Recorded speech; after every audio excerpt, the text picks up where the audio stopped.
Today we're talking about the pros and the cons of living in Newburyport, Massachusetts.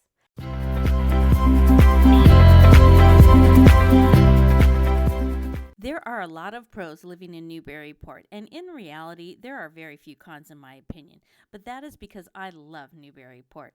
But I will try to be diplomatic and point out some of the things that might drive you nuts if you live here. As you probably know, Newburyport sits on the banks of the Atlantic Ocean and the Merrimack River, which I think is a huge pro. There are a variety of water activities, including boating, sailing, and kayaking.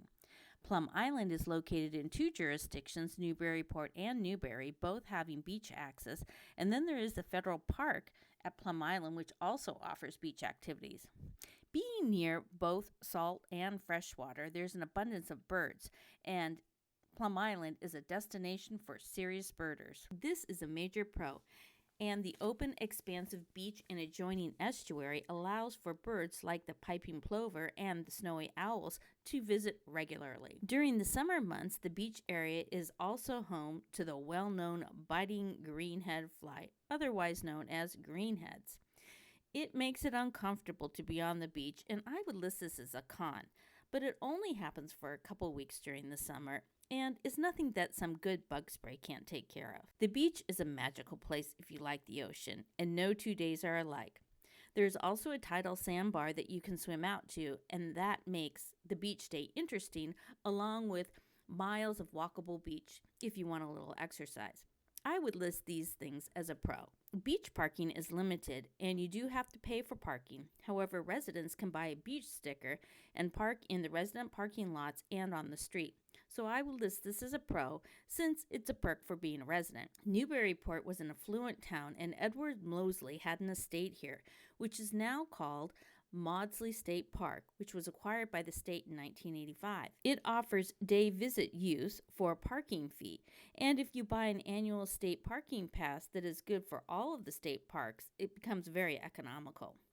This park has 450 acres and lots of hiking trails and picnic areas. And in the late spring, the flowering trees are just beautiful. While for me, the on-the-leash requirement for a dog is a con, overall, you just have to list this as a pro. This town is a walkable town with sidewalks and street trees and flower boxes on a lot of the homes that make for pleasant strolling.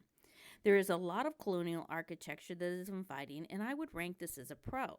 However, because it's walkable, the lots are smaller and there isn't always on-site parking. So for those things, that might be considered a con. A pro is along State and Water Street. There are some amazing restaurants and shops that are really great. They carry tourist items, but for the most part, these businesses serve the local residential needs. Additionally, the business district is dog-friendly in this area, and in the summertime, they offer water bowls just outside the entrances of the businesses for thirsty pets. One thing that is a pain, and therefore I would list as a con, is the parking ban in winter when a huge snowstorm comes rolling into town. In order to clear the streets, you have to move your car to an off-street parking location. Fortunately, the city has parking lots, and these are open on these days and free to park in. So while it's a con, the town also tries to soften the blow a little with a pro of having free parking. In general, all these elements that make up the urban fabric of Newburyport, I would rank in general as a pro. However, it's a huge con if you want solution and a more rural lifestyle. Finally, this town is filled with community spirit. Summer concerts, in the fall, there's a scarecrow decorating contest, a big, huge Christmas tree lighting festival. Yankee homecoming is a wonderful community tradition, and there are lots of others. And I would just list this in general. Community spirit is a pro. I hope I've provided some insight and some value as to whether or not you agree with the pros and cons of Newburyport. If you're a buyer looking for a real estate agent, I would love to help you. I'm Julie Marion with Homebuyer Real Estate, where we buy and sell every home as it is our own. Make it a great day.